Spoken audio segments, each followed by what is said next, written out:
Hello everyone, welcome back to my channel. Today's video is very personal and it's about my gallbladder removal surgery.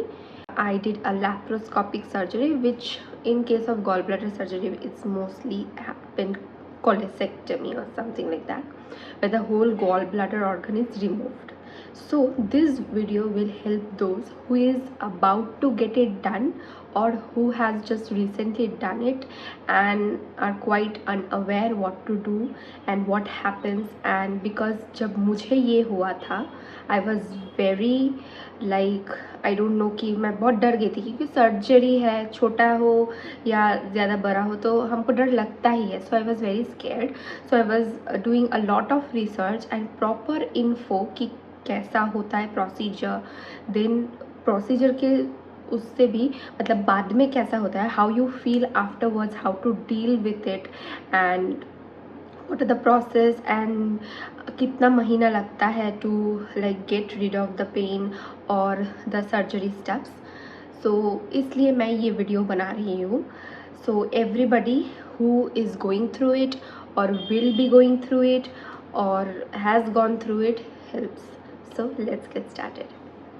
So if you have gallstones in your gallbladder, I had like 2 millimeter stones of, I think two stones I had, each of 2 millimeter size. So one can have multiple stones, one can have 1 or 2 stones which is of bigger sizes, and you may not be aware. किसी किसी को बहुत ज़्यादा pain होता है, they feel like dying, chronic pain, some even confuse it with gastric issues or gas issues, chest pain, something like that. But I had like asymptotic symptoms, meaning I had no symptoms at all. मुझे पता ही नहीं था कि मेरे gall bladder में stone है. I just did a random USG because I was having some period related issues. So I was doing a normal USG, full abdomen USG to get it checked. But तब सब ठीक आया regarding the period thing and the everything. तब मुझे पता चला कि I have gallbladder stones or gallstones. So I was very scared because it was 2 millimeter and it didn't pain at all. So my doctor was thinking कि शायद ये cancerous हो, because normally gallstones में होते हैं दर्द, बहुत ज़्यादा दर्द होता है, किसी किसी को कम होता है, लेकिन होता है. लेकिन मुझे एकदम ही नहीं. तो दे वर लाइक कि हाँ ये भी ठीक है कि नहीं हो रहा है, आपको एसिम्प्टोटिक सिम्टम्स है कि पता ही नहीं चलता. लेकिन आफ्टर दैट मुझे बहुत डर लगने लगा, क्योंकि the doctor was very good. My doctor was very good. He said don't worry, it will be a very minor procedure. You will be like admitted to the hospital a day before. कि मेरा surgery was listed at 8 AM in the morning. So I got admitted previous day का 6 PM. So ज़्यादा time नहीं लगता. और मैं दूसरे दिन मतलब सर्जरी के दूसरे दिन सुबह 10 to 11 में I was released even. So the surgery, my doctor was very good and he was very helpful, very knowledgeable. And मैं बहुत डर रही थी, लेकिन he was like it's okay, it's fine and all. और मुझे वैसे भी नीडल्स और सुई से बहुत डर लगता है, बहुत ही ज़्यादा. मेरे घर में अगर मुझे सुई लगना होता है तो सबको पता चल जाता है, पूरे हॉस्पिटल को पता चल जाता है कि मुझे सुई लगना, मैं इतनी डरपोक हूँ. But other than that I had no symptoms, no pain, no vomiting, no yellowish of my skin, no symptoms. I had like literally no symptoms. अगर मैं USG नहीं करवाती तो मुझे कभी पता ही नहीं चलता मेरे पास गॉल स्टोन्स भरे रखे हुए हैं. So I got admitted and the pricing was like, I had no insurance, so the pricing of the thing was at 2023 I had my surgery was around 60 to 62,000 including everything, hospital charge, surgery and everything I did.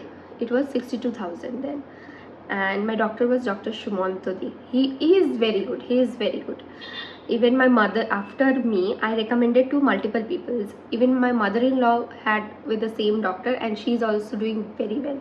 She had multiple gallstones and he can like perform very good surgeries. There is no doubt. The surgery was very quick and I was admitted at around 8 to 8:30. 9:30 में मैं बाहर भी आ गई थी. I was shifted to my ward.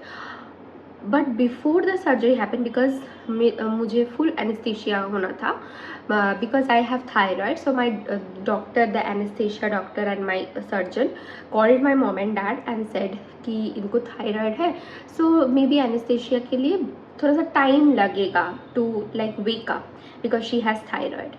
So luckily मैं जब OT से बाहर आके, जहाँ पे मतलब वेटिंग हॉल होता है कि वार्ड में शिफ्ट करने से पहले और सर्जरी से निकलने के बाद, वहाँ पे ही मेरा मतलब आ गया, सेंस आ गया. I was looking at doctors, I was calling my mom and dad, but basically I was calling my boyfriend's name, now my husband, कि मुझे उससे देखना है. पता नहीं मुझे उससे इतना क्या प्यार हो गया. तो मैं उसे बुला रही थी, मैं फुल होश में थी. So when I was shifted to my ward, मुझे तभी भूख लग गई थी. I was so damn hungry. I was asking the nurse, मुझे खाने को मिलेगा, मुझे बहुत भूख लगी. मतलब मैं कितनी भूख कर हूँ, जस्ट सर्जरी होकर निकल 9:30 बजे निकली, 9:45 बजे मुझे भूख भी लग गई.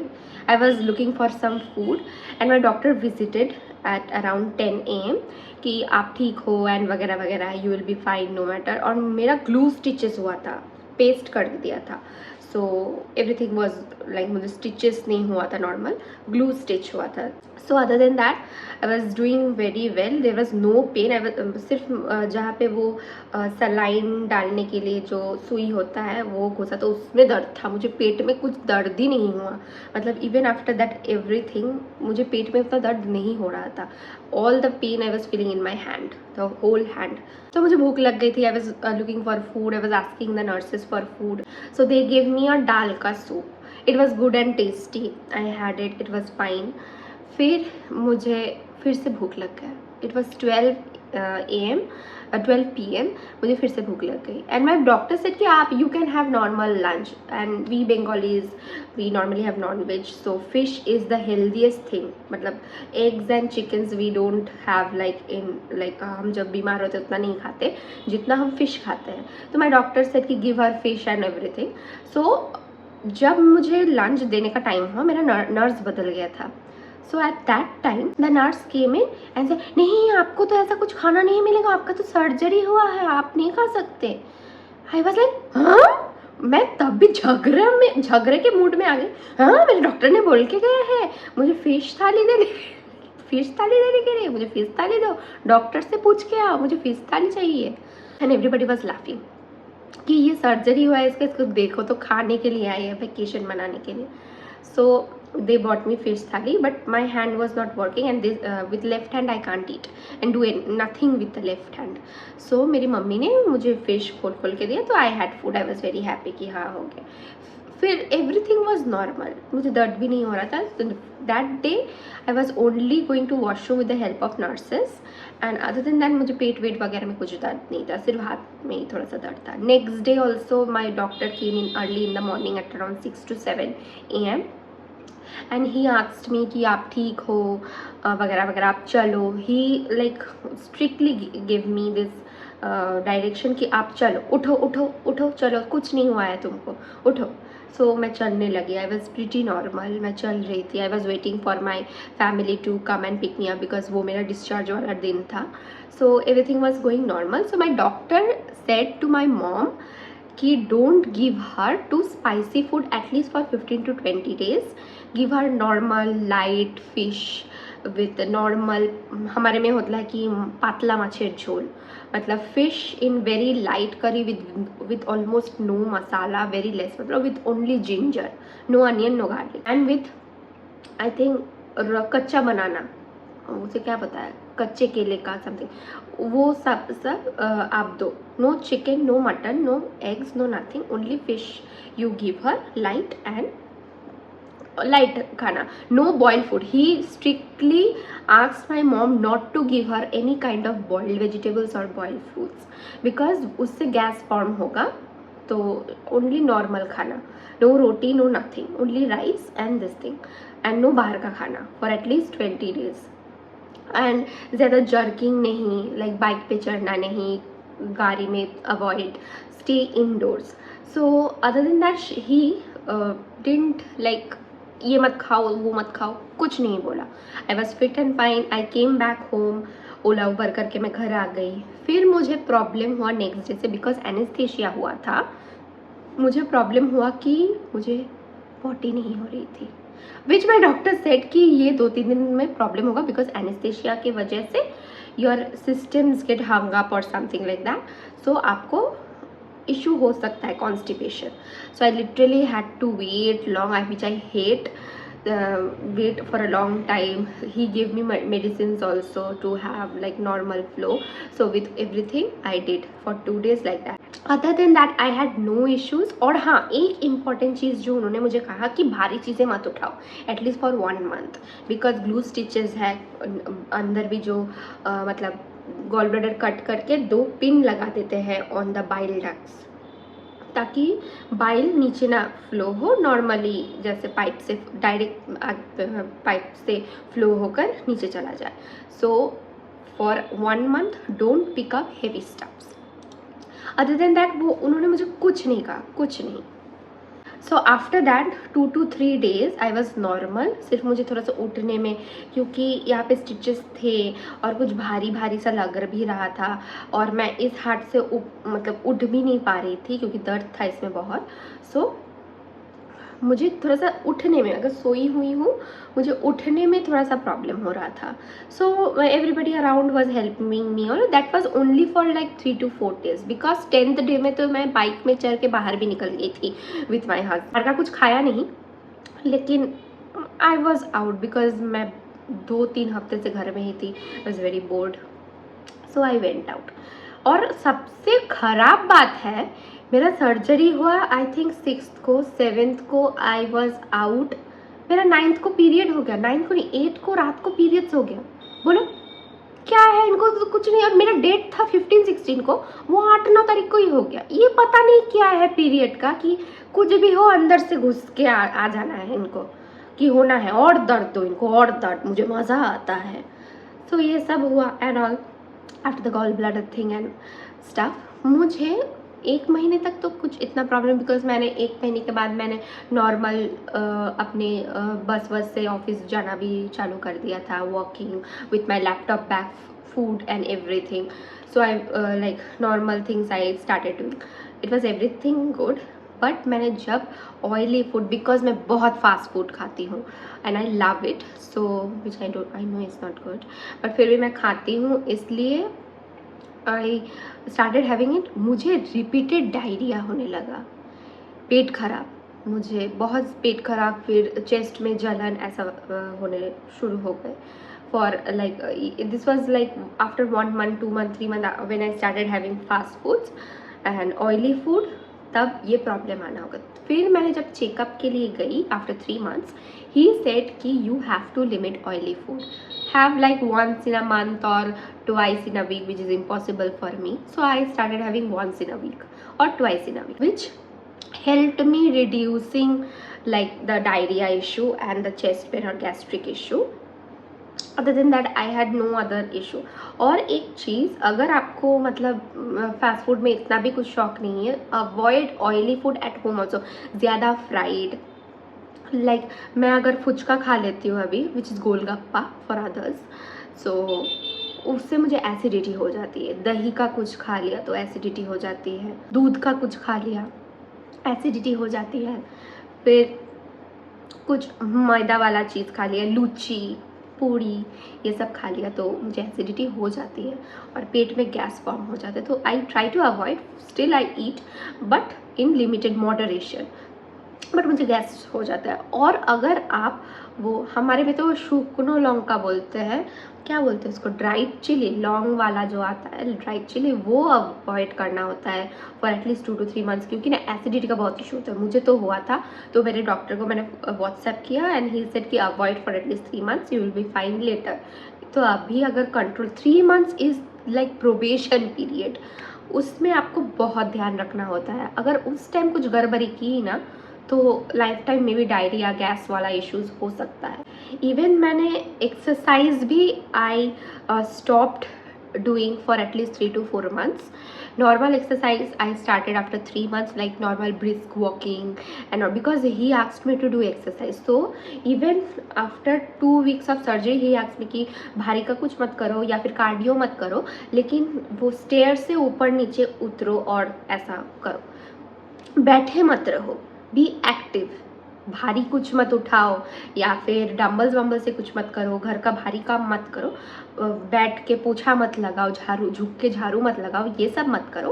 But normal things you can do, just walk little faster, brisk walking is fine, light brisk walking and stairs का उठना नीचे उतरना, इतना। So all this literally helped me even today after 3 years of having the surgery. Even today after having my meal, I walk at least like 20 minutes after it because that helps me in reducing my bloating या फिर कुछ acidity का issue हो तो ये सब होता है। और पानी मैंने जो कंट्रोल किया कि आधा घंटा खाने के पहले, आधा घंटा पहले खाना मतलब पानी पियो, और खाने के 1 घंटे बाद ही पानी पियो। In the middle I don't, because उससे ना हमारे में ओम्बुल बोलते हैं, इधर में क्या होता है कि वो मतलब जो गले में खाने का स्वाद आ जाता है, एसिडिटी वगैरह, गला में पूरा कैसा उल्टी जैसा हो जाता है, लेकिन उल्टी होता नहीं है, ऐसा kind of situation. Other than that I feel light, but मैं बहुत खा लेती हूँ बाहर का खाना, इसलिए कभी कभी मुझे लीवर में थोड़ा सा प्रॉब्लम होता है, मतलब दर्द जैसा लगता है, लेकिन that is completely my fault. ये जो चीज़ मैंने नोटिस की है, इसलिए करेंटली आई एम ट्राइंग कि मैं 8 बजे से पहले अपना डिनर कंप्लीट कर लूँ। 8 बजे के बाद पानी छोड़ के मैं कुछ नहीं पीती खाती, क्योंकि मुझे कंट्रोल करना था एसिडिटी, क्योंकि कभी कभी ना इतना ख़राब लगता है कि पेट फूला हुआ होता है, दर्द होता है, you can do anything, so I stop doing it as well. So other than that is fine. So 8 बजे खाना खा लेती हूँ and I avoid having heavy foods in dinner. मैं ब्रेकफास्ट भी लाइट ही करती हूँ, 1 रोटी या कुछ और मैं जितना खाना खाती हूँ वो लंच में ही होता है, लाइक अप टू 4 PM में मैं जितना भारी खाना हो तो खा लूँ, या फिर मुझे अगर हेवी डिनर करना होता है then I don't eat like till 8, but 7 बजे तक मेरा खाना हो जाता है। So I finish my dinner after मैंने before 7 to 6 if I eat too heavy food, and light food 8 to 8:30, like normal दाल चावल या फिर 1 रोटी और थोड़ी सी सब्जी, सो एंड सो फोर्थ। और मुझे मीठे का कुछ खास शौक है नहीं, ऑनेस्टली, टच वुड, मुझे सेवरी फूड ही बहुत अच्छा लगता है। और एक चीज़ जो नोटिस करते हैं बहुत लोग, और मैंने भी नोटिस किया है, कि because you don't have gallbladder and the bile directly flows through the pipe, fat absorptions बहुत मतलब हो जाता है कि आप कुछ भी अगर खाओ तो उससे विटामिन के या ई ज़्यादा अच्छे से नहीं आप गैदर कर पाते हो। You either need to take medications or any kind of drinks or any supportive foods or have lighter foods. So अगर आप you want to be like diet oriented and weight reduction kind of a thing, you should have dinner before 8 or 7, eat lighter foods, do walking and exercising. So इससे आपका fat loss हो सकता है, क्योंकि fat dissolve होना is quite difficult after gall bladder surgery. मुझे तो बहुत इशू होता है, तब से मैं मोटी हूँ तो मोटी हूँ, और मेरे ज़ुबान पे कोई कंट्रोल नहीं है खाने वाला। Other than that you will be completely fine. ये कुछ बहुत बड़ा सर्जरी है नहीं, फिर थोड़ा सा बॉडी में चेंजेस आएगा, क्योंकि एक ऑर्गन को हम काट के बाहर फेंक देते हैं, तो ऑब्वियसली थोड़े बहुत तो चेंजेस आएंगे, but you have to like try to be a bit healthy, more active, then you will be fine. Listen to your body, what your body needs. अगर आपको भूख लगे, have shorter meals. आपको भूख नहीं लगती, don't have food. और for everything consult your doctor or surgeon, because मुझे तो अपने सर्जन से बहुत हेल्प मिला, बहुत, and he is very good, very knowledgeable. Critical से क्रिटिकल ऑपरेशन वो करते हैं ईजिली। ये मुझे मेरे एनेस्थेशियस ने भी बताया था, एनेस्थेशियस पता नहीं क्या, तो वो बोलते कि he can do like complicated surgery also, like in चुटकियों में। So don't worry, don't get panicked. मुझे पता है थोड़ा बहुत तो होगा, लेकिन ऐसा कुछ बहुत मतलब डिफ़िकल्ट सर्जरी है नहीं, but after that you need to be a bit healthy, otherwise acidity और डायरिया तो आपके अभी जीवन साथी बन गए हैं। You overall you just need to make little bit of adjustments to your living, and that's it, nothing else. Like I am also having, और लोग बोलते थे कि बाल बहुत झड़ते हैं, वो तो मेरे थायराइड के लिए पहले भी झड़ते थे, सो इतना कुछ ड्रास्टिक चेंज आया नहीं है, सो इतना कुछ मत सुनिए। have healthy foods, try to have more of vitamins, nuts etc, but always in moderation. अगर ज़्यादा खाओगे ना फैट हो जाओगे, क्योंकि फैट डाइजेशन वाला ऑर्गन ही नहीं रहा. अदरवाइज फुल नॉर्मल ज़िंदगी, कुछ ऐसा कुछ हाथी घोड़ा जैसा कुछ है नहीं. नॉर्मल जियो, खुश रहो, अच्छे से रहो, स्ट्रॉन्ग रहो और दूसरों को भी स्ट्रॉन्ग रखो. Mantra in life. Till then, I'll come with more such healthy and my journey videos soon. Till then, I love you all. Please like, share and subscribe. And after subscription, अगर bell icon दबा रखा है और बार बार notification नहीं आ रहा, ये मत सोचो कि इसको अनसब्सक्राइब. बेल नोटिफिकेशन ही हटा दो, परे रहने दो मुझे अलग से, बस छोड़ के मत जाइए ना please. I love you all. Bye.